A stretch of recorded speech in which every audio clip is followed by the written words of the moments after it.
আসসালামু আলাইকুম, কেমন আছেন সবাই? নতুন আরও একটি ভিডিও নিয়ে হাজির হয়ে গেলাম। আজকে একটা টিউটোরিয়াল ভিডিও নিয়ে এসেছি। আজকে আমি একটা শাড়িতে হ্যান্ড পেইন্ট করব, আর এই শাড়িটা হচ্ছে কটন শাড়ি। সামনে যেহেতু গরম আসছে, তো কটন শাড়িগুলো কিন্তু অনেক বেশি আরামদায়ক হবে সবার জন্য, বিশেষ করে যারা চাকরিজীবী আছেন বা গৃহিণী। তো ওনাদের জন্য অনেক বেশি আরামদায়ক হবে এই কটন শাড়িগুলো। যেহেতু শাড়িগুলো হচ্ছে 14 হাত, আপনারা খুব ইজিলি এই শাড়িগুলো ইউজ করতে পারবেন। আর আমরা যে হ্যান্ড পেইন্টগুলো করে থাকি এগুলো কিন্তু কালার যাবে না। অনেক আপুরাই আমাদের কাছে জিজ্ঞেস করেন যে আপু এগুলো দিয়ে কি কালার যাবে। এগুলো হচ্ছে ফেব্রিক কালার, তো কালার যাওয়ার তো প্রশ্নই আসে না। আপনারা শুধুমাত্র প্রোডাক্ট নেওয়ার পরে বা হ্যান্ড পেইন্ট করার পরে উল্টা পাশে আয়রন করে ফেলবেন, তাহলেই হবে। তো আমরা যেহেতু কাস্টমাইজ ডিজাইন নিয়ে করি, আপনি কিন্তু চাইলে আপনার পছন্দ মতো কালারে আমাদের কাছ থেকে করে নিতে পারেন। সেই সাথে বাচ্চাদের ড্রেস পাঞ্জাবিও কিন্তু আমরা আপনাদের কাছে সেল করে থাকি। তো যাই হোক, এখানে হচ্ছে আমি এখন আঁচলে কাজ করছি। আঁচলে বুকের অংশে হচ্ছে গর্জিয়াস কাজ করা হবে। কুচি থেকে একদম সম্পূর্ণটার মধ্যে গর্জিয়াস কাজ থাকবে। আর এখন পাতাগুলো আঁকার পরে আমি শাখা প্রশাখাগুলো দিচ্ছি। তো হলুদ কালার দিয়ে দিলে দেখা যায় খুব সুন্দর ফুটে ওঠে।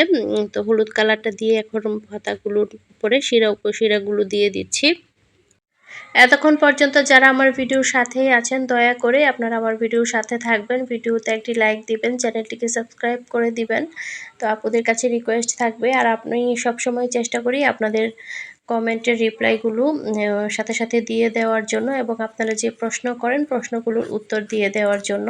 তো আমার ভিডিও দেখে অনেক আপুরাই হচ্ছে কাজ করেছেন বা কাজ করছেন, অনেক আপুরা বিজনেসও করছেন। তো এটা কিন্তু আমার কাছে অনেক বেশি ভালো লাগে। তো যাই হোক, এখন পাতা যখন শুকিয়ে গেছে, এখন হচ্ছে আমি শিউলি ফুলগুলো এঁকে নিয়েছি। পাতাটা শুকিয়ে গেলে তারপরে কাজটা করতে হবে, নয়তো সবুজ কালারের মধ্যে দেখা যায় সাদা যখন দেবেন রংটা ছড়িয়ে যাবে, দেখতে অনেক বাজে লাগবে। হ্যান্ড পেইন্টের কাজগুলো কিন্তু অনেক সময় সাপেক্ষ ব্যাপার, যেহেতু হাতে করতে হয়। প্রতিটা ফুল, প্রতিটা লতা পাতা সব কিছুই হচ্ছে হাতের তুলির সাহায্যে আমরা করে থাকি, সেজন্য এই কাজগুলো করতে কিন্তু অনেকটা সময় লাগে। তারপর দেখা যায় স্টেপ বাই স্টেপ রংটা শুকিয়ে তারপর হচ্ছে আমাদেরকে কাজগুলো করতে হয়, সেজন্য সময়টা বেশি লাগে। তো যারাই হচ্ছে অর্ডার করবেন একটু সময় দিবেন আমাদেরকে। তো অনেকেই হচ্ছে অর্ডার করার পরে পরের দিনই হচ্ছে ব্যস্ত হয়ে যায়, আবার নক দিতে থাকে, আপু আমার প্রোডাক্টটা কি তৈরি হলো। আসলে এই হ্যান্ড পেইন্টের পোশাক বা ড্রেসগুলো হচ্ছে এক একজন আপুর একটা একটা ড্রিম। তো সবাই হচ্ছে সবার স্বপ্নের ড্রেসগুলো হাতে পাওয়ার জন্য অপেক্ষা করে থাকে, আমরা বুঝতে পারি সেটা। তবে একটু সময় তো লেগেই যায়। যেহেতু হাতের তৈরি পোশাক আমাদের তৈরি করতে একটু সময় লাগবেই, এটাই স্বাভাবিক। যারা নিয়মিত আমার ভিডিওগুলো দেখেন তারা আমার ভিডিও দেখার জন্য অপেক্ষা করে থাকেন আসলে। তো আপনাদেরকে আর অপেক্ষা করাবো না, এখন থেকে নিয়মিত আমার ভিডিওগুলো কিন্তু আপনারা পেয়ে যাবেন। সেজন্য আপনারা হচ্ছে আমাদের সাথে কানেক্ট থাকবেন, কারণ হচ্ছে একদিন পরে বা প্রতিদিনই এখন থেকে ভিডিও শেয়ার করা হবে। তো যে আপুরা আমার ব্লগ দেখতে পছন্দ করেন, আপনাদের জন্য ব্লগ থাকবে ইনশাল্লাহ। তো এখন হচ্ছে শিউলি ফুলগুলো করে নিচ্ছি। আর এখানে যে রঙগুলো আমি ব্যবহার করেছি প্রত্যেকটা রং কিন্তু আমি নিজেই তৈরি করে নিয়েছি। আর আমরা কিন্তু হ্যান্ড পেইন্টিংয়ের রঙগুলো সেল করে থাকি। যাদের লাগবে দ্রুত অর্ডার করে ফেলবেন, আমাদের হোয়াটসঅ্যাপ ইমো নাম্বারে যোগাযোগ করবেন। হোয়াটসঅ্যাপ ইমো নাম্বারটা স্ক্রিনে দেওয়া হলো। অনেক আপুরা রং তৈরির ভিডিও চান, তো নেক্সট ভিডিওতে রং কিভাবে আমি তৈরি করি, রংটা কিভাবে সংরক্ষণ করে রাখি, সেই টপিক নিয়ে নেক্সট ভিডিও শেয়ার করা হবে।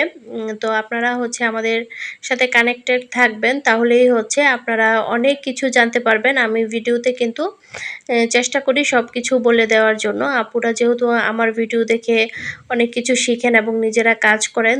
খয়েরি কালারের মধ্যে কাজটা করেছি, এত বেশি সুন্দর লাগছে সামনাসামনি, কি বলবো, আমি একদম চোখ জুড়িয়ে যাচ্ছে কাজটা কমপ্লিট করার পরে। খুবই সুন্দর হয়েছে। আর কালার কম্বিনেশনটা মাশাআল্লাহ দারুণ।